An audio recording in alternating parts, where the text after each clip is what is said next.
오늘 하나님의 말씀 창세기 41장 45절로 57절까지 말씀입니다.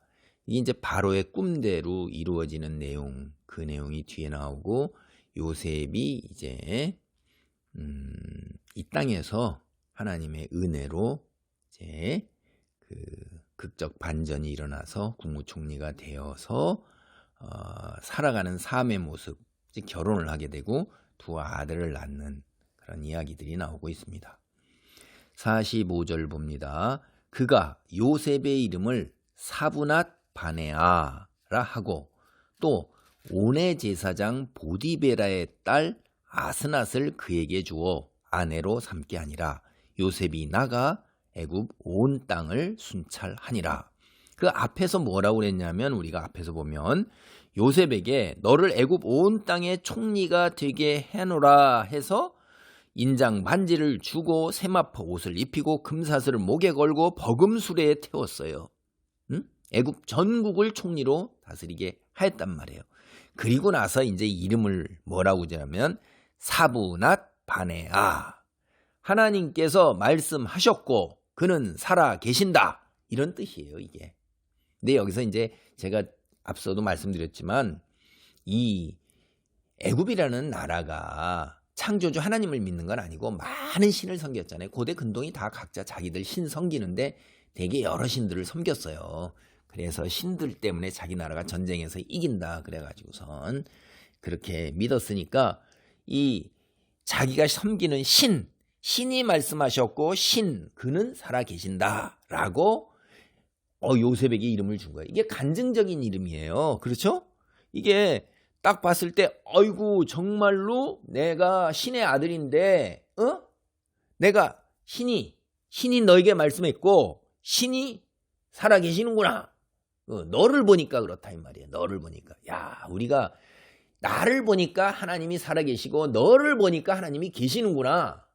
우리가 이런 삶을 살아야 된다 이거예요. 그리스도인으로서 딱 볼 때 세상 사람들과 구별된 삶이란 말이에요. 세상 사람들은 돈과 명예와 권력과 학식과 자기 미모 뭐 등등 막 이런 거 내세우면서 그러는데 저를 보니까 저 사람이 겸손하며 능력이 있음에도 겸손하고 섬길 줄 알고 하나님이 기도하고 말씀대로 살고자 하고 생각도 우리하고 다르다. 판단도 다르다. 실질 행동이 다르다.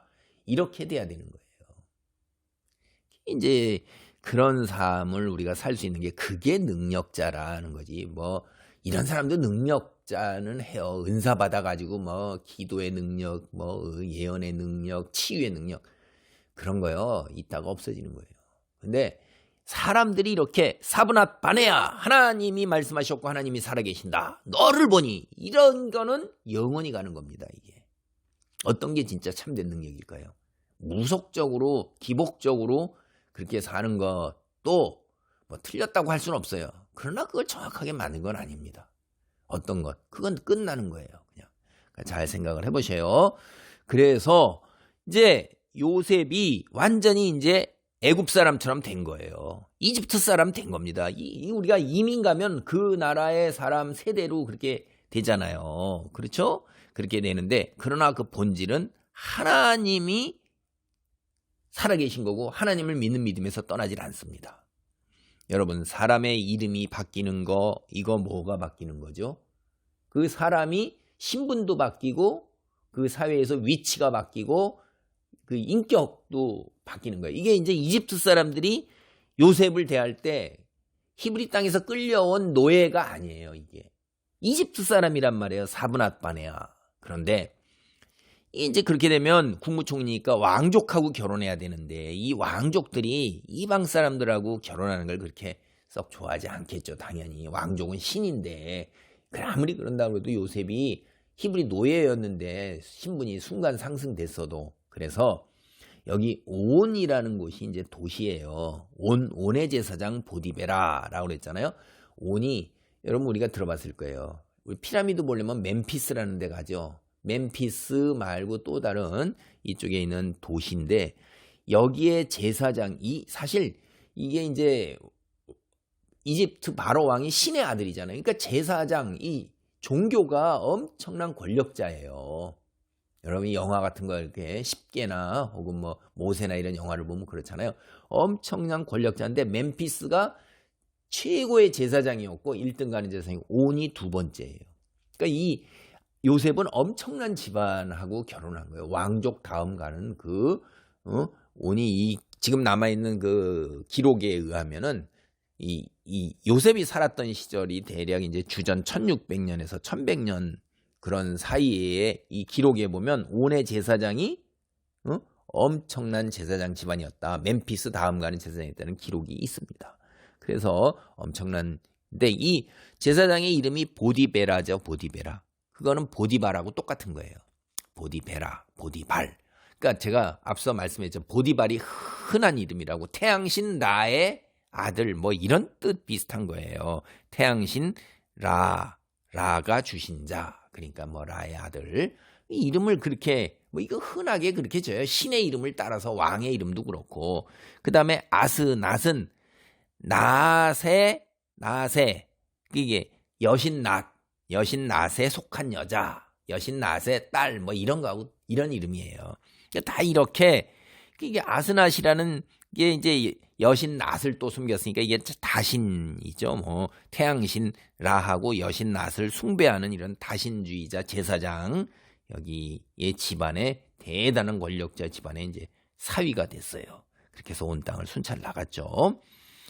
46절입니다. 요셉이 애굽 왕 바로 앞에 설 때 30세라 그가 바로 앞을 떠나 애굽 온 땅을 순찰하니 7해 풍년의 토지 소출이 심히 많은지라. 요셉이 애굽 땅에 있는 그 7년 곡물을 거두어 각 성에 저장하되 각 성읍 주위에 밭의 곡물을 그 성읍 중에 쌓아두매.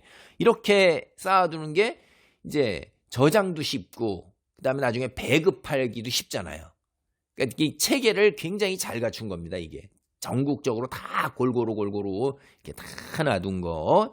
그래서 이제 여기 50절 보면 흉년이 들기 전에 요셉의 두 아들이 나되 곧 온의 제사장 보디베라의 딸 아스낫이 그에게서 낳은지라. 요셉이 그의 장남의 이름을 므낫셋 잊어버렸다 이 말이에요.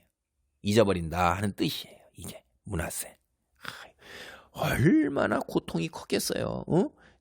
그 해석이 그 다음에 딱 나오죠. 하나님이 내게 내 집의 모든 고난과 내 아버지 집의 온 집일을 잊어버리게 했다. 또 내가 그동안 13년 동안 겪은 고난이 얼마나 어마무시했어요. 진짜 참 보통 사람은 상상하기 어려운 고난을 겪었고 그 다음에 두고 온 고향 그거 잊어버려야지 그 향수병에 못 삽니다. 그래서 잊게 하다 그런 뜻이에요. 잊게 하다. 므낫셋. 그 다음에 두 번째 나니까 에브라임 이렇게 하는 거 뭐예요? 응? 배로 열매를 맺게 했다. 그런 뜻이에요. 배로. 창성했다는 건 더 의역인데 배로 열매를 맺게 했다. 내가 여기 와서 하나님이 내가 수고한 땅에서 번성하게 하셨다. 여러분 우리 잘 알죠? 그러니까 우리가 죽어라 하고 해도 마지막 뒷마무리인 행운, 운명, 운이 안 따른다면 우리는 결코 이 땅 위에서 내가 수고한 그 열매를 그대로 온전하게 거둘 수 없다는 걸 너무나도 잘 압니다. 살면서도 정치적인 소요, 사회적인 소요, 그 다음에 자연재해, 질병, 내가 꿈꾸지도 못하고 생각지도 못한 거, 이런 것들, 인간관계, 이런 거에서 오는 걸로 인해 가지고선 내가 그렇게 애쓰고 노력해서 구축해 일어났는데도 한순간에 허물어지는 걸 우린 주변에서 너무나도 잘 봐요. 기업하는 사람들이 이건 너무나도 잘 압니다. 그래서 배로 열매를 맺게 했다는 걸 하나님의 손이 함께 해야 된다. 물론 거기에 제가 다시 말씀드리지만 앉아서 기도해 갖고 되는 건 아니에요. 기도하는 마음으로 기도하는 시간도 있고 성경 읽는 마음 시간도 있고 예배드리는 시간도 있고 나머지는 뭐예요? 죽자고 육체 뼈가 부서지도록 애를 써야 되는 거예요. 거기에다가 하나님께서 턱하니 그걸 보호하신다 이 말이에요. 그래서 오늘 여기를 보면 참 기가 막힌 거예요. 이 요셉은 복덩이에요. 요셉이 가는 곳마다 다 복을 받았어요. 하나님이 동행하심이 복을 받은 걸로. 보디발의 집안에서도 드러났죠. 친위대장. 그 다음에 간수장들한테도 하나님의 은혜가 나서 옥이 그냥 다 옥의 살림살이가 다 그냥 잘 돌아간 거예요. 이제 이 바로가 복을 받은 거예요. 이 애굽 땅에 나라의 살림살이가 윤택하게 되는 거 아닙니까? 기가 막힌 거예요. 기가 막힌 거죠. 예? 번성한 것처럼 애굽 땅 7해 풍년 53절 애굽 땅의 7해 풍년이 그치고 이제 요셉의 말과 같이 7해 흉년이 들기 시작하며 각국에는 기근이 있으나 애굽 온 땅에는 먹을 것이 있더니 애굽 온 땅이 굶주림에 백성이 바로에게 부르짖어 양식을 구하는지라. 그러니까 어떻게 했어요? 요셉이 모든 창고를 열고 애굽 백성에게 팔았어요. 그 다음에 57절 보면 각국 백성도 양식을 사려고 애굽으로 들어와. 기근이 온 세상에 심한 거예요. 자, 이게 기가 막힌 거죠. 이래서 얼마나 부를 누리면서 이집트의 애굽 나라의 위치가 국제적으로 쫙 올라가는 거죠. 그 누구 때문에 그런 거예요? 요셉 때문에 그런 거예요. 이게 축복의 통로인 것입니다.